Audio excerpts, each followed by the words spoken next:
Years ago, I met a guy, probably in his 50s, at triage. I triaged him. It was a busy day, again, like most days in India, busy. He was sitting in line there, waiting to get triaged by one of the nurses. He was like waiting for a little while, maybe like 5 minutes. Had like a kitchen towel around his hand, just, chilling out, not making a big fuss about it. He was around 50, like I said.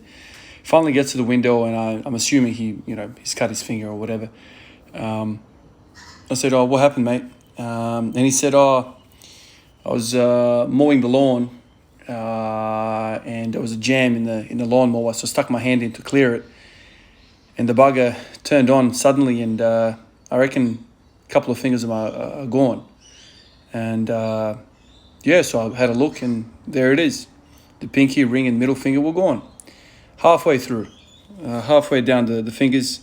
So he had basically half a hand, it seemed, The pinky, ring, and middle finger were losing basically half of them. They were gone, chopped halfway. So I look at the guy, I'm like, "How you feeling?" He's like, "Yeah, it's a bit of a scratch." And to that, obviously, I laughed, He wasn't really bleeding all that much either, which is really interesting as well. He had a bit of ice on it. Wrapped it around like with a kitchen towel. I said, you know where the rest of the fingers are? He's like, "Oh, mate, they're gone. They were chewed up by the lawnmower." Anyway, so I, whiz him into the ED, sitting down. The most remarkable thing about this man is that he was just so chilled out. And so when somebody's talking to me about pain in training, pushing hard, I keep thinking about, perception of pain. Like, what is pain? Is it just like a mental manifestation of something is wrong? I see a lot of patients on a daily basis. And some people come in with a paper cut and they're screaming out of their lungs. Screaming. Some people are afraid of needles. This bloke had his fingers freaking chopped off by a lawnmower. Now, I can imagine that hurts a lot. However, this man looked rough. He looked tough. He looked like somebody that's like a normal guy, but he had that kind of toughness about him. Sometimes you can't describe certain things with words. You just feel it. You just feel somebody's presence, like, this dude's tough. And for some reason, like, these people attract me. I want to learn from them. But it's most of the time, these people kind of don't like to talk much. It's really weird. Like, these people are kind of like, they're just tough. They're just like old school tough. So these guy's fingers were gone.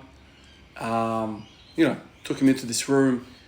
I got somebody's help right away. They came in and, viewed the thing. We changed the dressing immediately, some more ice. And whoever kind of had dealings with him came away like, "Man, this guy's tough."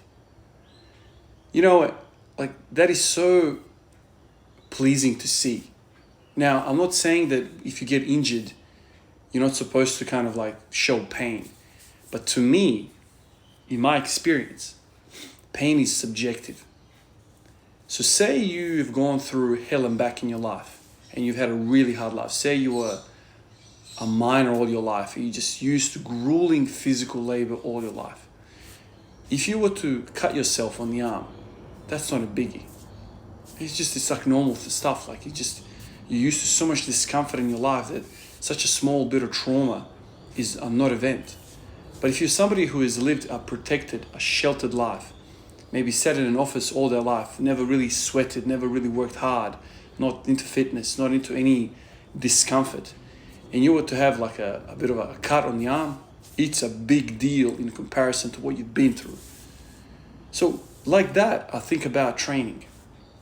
Okay, not all of us are miners. Not all of us have come from third world countries. Not all of us have to go through tough, moments in life.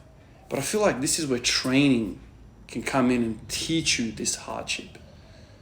It's just like, I've said this before, but I feel like the barbell is like the ultimate teacher of life. If you put a 10 rep max on the bar and you squat that for 20, that is a lot of hardship. that is a lot of freaking hardship.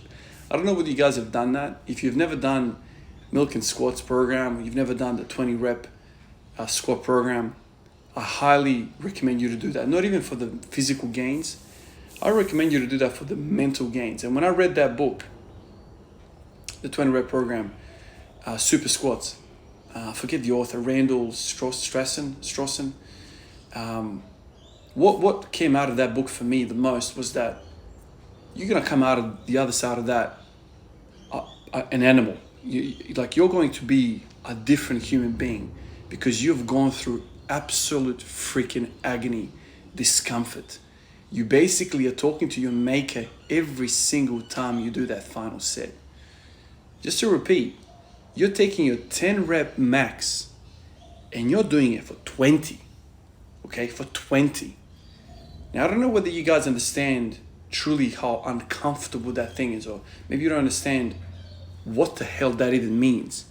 That means you take your 10 rep max, you get to your 10 reps, right, which is hard, you almost failed, and then you stand there and you breathe some more.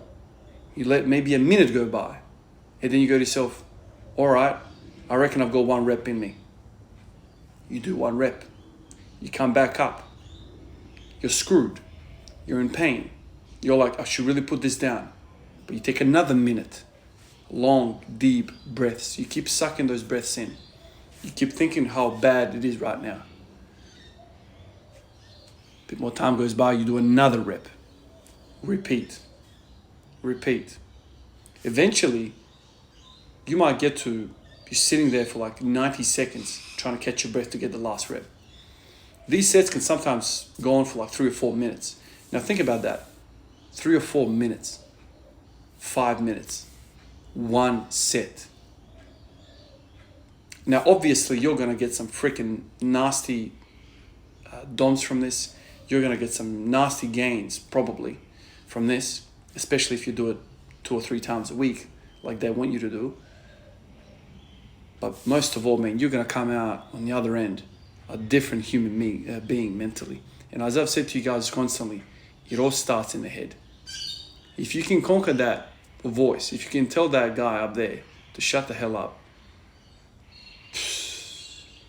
man, not only are you going to benefit in training, whatever program you do thereafter, you're going to be just a tougher human being across life. Now, I'm not saying this guy that got his freaking fingers chopped off did the 20 rep squat program, but I reckon he lived a pretty hard life. I reckon he like his hands looked rough, weathered, tough, thick skin. He looked like a tradie. He looked like a man's man. And if you think about what men are today, what society is made out of men today, you know, Jesus Christ. It's just a different ballgame. Different ballgame. If you think about World War II, World War I, what it was to be a man back then, and you think about what it is to be a man now.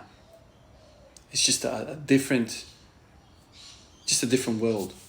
You know, now somebody leaves you, a girl leaves you, and you're suicidal. You rock up to ED, you want to end it. Like that is the worst freaking trauma of your life. Think about that. What do you think the bloke in World War II, what do you think his worst trauma in life was? I'm not trying to belittle somebody's pain by any stretch of the imagination. Pain is pain. What I'm just trying to explain is that it goes onto a scale, okay? If I chop your leg off right now, that's pretty bad, right? Most of us haven't had legs chopped off in the past. So that goes right to the top of the list. Okay, that goes right at the top. That's freaking painful. And so the next time you get a paper cut, you're like, the hell is this, man?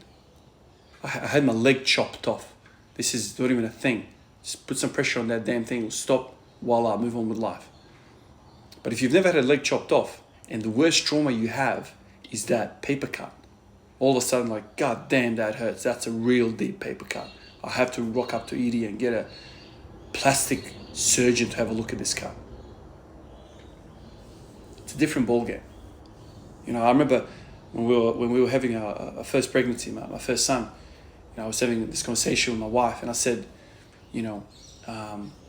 I think we should, you should attempt a natural birth, right? You're fit, you're strong, you're healthy. I know a lot of people just go straight for the epidural, straight for the C-section, all that sort of stuff. And this is kind of like accepted practice now. You don't even have to try. You just kind of go to a private doctor and organize a surgery, and voila.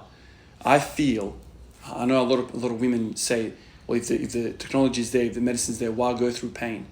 In my mind, the 20 rep program is also unneeded. You don't need to do that.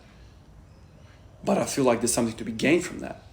So, the conversations I was having with my wife, I said, look, you can go down the path of C-section, whatever you like.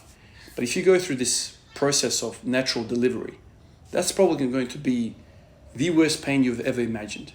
This is probably the worst pain a human being, like a man or woman, will ever feel. I can't even imagine the pain associated with something that large coming out of you. But then again, you come out of that and you're like, I've had childbirth, man. What are you talking about? This is not even pain. This is like there's 10 out of 10 pain childbirth, and the nearest freaking thing is like a 5. It's just such a huge gap. And seeing my wife deliver, my son, that was hell, right? That was a lot of pain.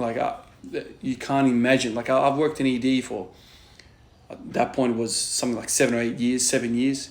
So I've seen a lot of people in pain. When I saw her deliver, I was like, God damn, man, this is insanity. But then again, I feel like she's so much stronger from that point on. She is a monster, a beast, because she's felt that pain. She's been through that. And so if she goes to squatting, let's say, and she's feeling pain, she's like, hey, this ain't nothing like childbirth, man. Give me another 5 freaking reps, man. Let me take my 10 rep max and do it for 30, man. Do it for 30, sit there for 20 minutes until my freaking ears start bleeding, man. It's cool, man. I got one more. I got one more rep, man. And so this is how I think mental strength manifests itself in our bodies. Somebody that has a weak body, skinny, fat body. Oh, I have a lot of problem getting up in the morning and training. I'm thinking to myself, you're just mentally freaking weak, man. I don't even want to train your body, man. You got to train your freaking mind, man. It's almost like we got to rough you up, show you pain, bash you up, put you through torture. And then you come out then you're like, oh yeah, man, we'll take the 10 rep max, we'll do it for 50. This is how I think about the body. If you see somebody that has a fit, healthy body, most likely they have a really tough mind, because some discomfort needs to be there for you to achieve that type of physique. I feel like that's where it starts. And I reckon the barbell, man, especially in this world that we live in, it's such a good way to stimulate the body the right way. And I'm not saying you just go first workout and you murder yourself. It's a step progress. You can ease, the intensity of these workouts. You can ease the workload. Eventually you look back, you're like, man, I'm used to this pain business, man. And if you're used to this discomfort business, the pain business, the gains are going to come no matter what. I'll catch you guys in the next one. Peace out.